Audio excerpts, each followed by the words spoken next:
ನನಗೆ ಯಾವುದೇ ಸಚಿವ ಸ್ಥಾನ ಕೊಟ್ಟರು ಕೂಡ ನಿಭಾಯಿಸುವ ಶಕ್ತಿ ಇದೆ. ಜೊತೆಗೆ ಹೊಸ ಹಾಗೂ ಕೌಶಲ್ಯತೆ ಹೊಂದಿದ ವ್ಯಕ್ತಿಗಳಿಗೆ ಸಚಿವ ಸ್ಥಾನ ಕೊಟ್ಟರು ಸಹ ಅಭ್ಯಂತರ ಇಲ್ಲ ಅಂತ ಶಾಸಕ ರಾಜು ಕಾಗೆ ಹೇಳಿದ್ದಾರೆ. ಮಂಗಳವಾರ ವಿವಿಧ ಅಭಿವೃದ್ಧಿ ಕಾಮಗಾರಿಗಳಿಗೆ ಭೂಮಿ ಪೂಜೆ ನೆರವೇರಿಸಿ ಮಾತನಾಡಿದ ಅವರು, ಬೆಳಗಾವಿ ವಿಭಾಗದ ಕೃಷ್ಣಾ ನದಿ ತೀರದ ಬೆಲ್ಟ್ ಸವಳು ಹೆಚ್ಚಿನ ಅನುದಾನವನ್ನು ಬಿಡುಗಡೆ ನೀಡಬೇಕು ಮತ್ತು ಸರ್ಕಾರವು ರೈತರಿಗೆ ಬೆಳೆಯಲು ಸಹಕಾರ ನೀಡಬೇಕು ಎಂದರು. ಇನ್ನು ಬಸವೇಶ್ವರ ಏತ ನೀರಾವರಿಯನ್ನ ಮೊದಲನೇ ಹಂತದ ನೀರು ಈಗಾಗಲೇ ಪ್ರಾರಂಭಿಸಿದ್ದು 50% ಕೆಲಸ ಮುಗಿದಿದೆ. ಇನ್ನು ಮುಂದಿನ ಹಂತ ಜೂನ್ ತಿಂಗಳಲ್ಲಿ ಪ್ರಾರಂಭಿಸುತ್ತೇವೆ. ಇನ್ನು PUC ವಿದ್ಯಾರ್ಥಿಗಳಿಗೆ ಉಚಿತ ಬಸ್ ಪಾಸ್ ಬಗ್ಗೆ ಚರ್ಚೆಯಲ್ಲಿದೆ. ಈ ಬಜೆಟ್ ಅಧಿವೇಶನದಲ್ಲಿ ಚರ್ಚಿಸುತ್ತೇನೆ. ಜೊತೆಗೆ ಶಾಸಕ ಲಕ್ಷ್ಮಣ್ ಸವದಿ ಹಾಗೂ ತಮ್ಮ ನಡುವೆ ವೈಮನಸ್ಸು ಇಲ್ಲ ಅಂತ ಸ್ಪಷ್ಟಪಡಿಸಿ, ನನಗೆ ಬೇಕಂತ ಹೇಳ್ತಾ ಇಲ್ಲ, ಅವ್ರಿಗೂ ಕೊಡ್ಲಿ ಅವಕಾಶ ಕೊಡ್ಲಿ, ಅವ್ರಿಗೂ ಒಳ್ಳೇದ. ಮೊದಲನೇ ಸಲ ಬಂದಾರು ಕೊಡಬಾರ್ದು ಅಂತ ಏನು ಸಂವಿಧಾನದಲ್ಲಿ ಇಲ್ಲಲ್ಲ. ಅವ್ರು ಇಂಟೆಲಿಜೆಂಟ್ ಇದ್ರು, ಅವ್ರ ತ್ಯಾಗ ನೀಗಿಸುವಂಥ ಶಕ್ತಿ ಇತ್ತು, ಅವ್ರಿಗೂ ಕೊಡಲಿ. ನನ್ನ ತ್ಯಾಗೂ ನೀಗಿಸುವಂಥ ಶಕ್ತಿ ಯಾವುದೇ ಇಲಾಖೆ ಕೊಟ್ಟರು ನೀಗಿಸುವಂಥ ಶಕ್ತಿ, ನನ್ನ ಟ್ಯಾಲೆಂಟ್ ಅನ್ನೋದು ಅವ್ರು ನೋಡ್ಕೊಳ್ಳಿ. ನನ್ನ ಇತ್ತು ಅಂದ್ರೆ ಕೊಡ್ಲಿ, ಇಲ್ಲ ಇತ್ತಂದ್ರೆ ಬೇಡ. ಸರಿ, ಅವರಲ್ಲಿ ಯಾರು ಇತ್ತಂದ್ರೆ ಕೊಡ್ಲಿ.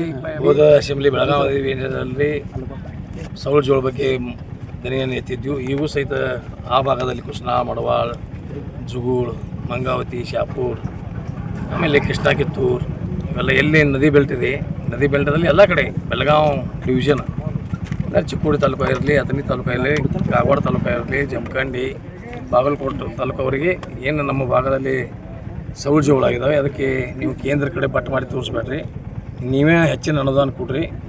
ಆ ಹೆಚ್ಚಿನ ಅನುದಾನ ಕೊಡದೇ ಹೋಗಿದ್ರೆ ನಮ್ಮ ಜನ, ನದಿ ಬೆಲ್ಟದ ಜನ ಇನ್ನೂ ಕೆಲವೇ 4-5 ವರ್ಷದಲ್ಲಿ ಏನೂ ಬೆಳೀಲಿಕ್ಕೆ ಆಗೋದಿಲ್ಲ. ಅಷ್ಟು ಪ್ರಮಾಣದಲ್ಲಿ ಸೌಳು ಜೋಳಾಗಿದ್ದಾವೆ. ಆ ಸೌಳು ಜೋಳು ಮಾಡಿ ಕೊಟ್ಟದ್ದಾದ್ರೆ ಮಾತ್ರ ಭಾಗದ ರೈತರು ಬದುಕಲಿಕ್ಕೆ ಸಾಧ್ಯ ಇದೆ ಅನ್ನೋಂಥ ಮಾತನ್ನು ಹೇಳಿದ್ದೀವಿ.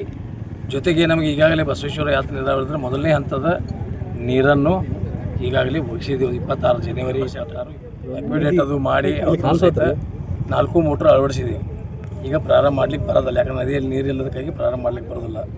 ಜೂನ್ ಹೊಳಿಗೆ ನೀರು ಬಂದ್ರೇ ಜೂನ್ದಲ್ಲಿ 4 ಮೋಟ್ರ್ ಪ್ರಾರಂಭ ಮಾಡಿ ಅದು ಅಂತ ಅಕ್ವಿಡೇಟ್ ಮಾಡಿ ಅನಂತಪುರ, ಮಲಾಬಾದ್, ಬಳಿಗಿರಿ ಮಠ ನೀರು ಒಯ್ಯುವಂಥ ಕಾರ್ಯವನ್ನು ತ್ವರಿತವಾಗಿ ಮಾಡ್ತೀವಿ.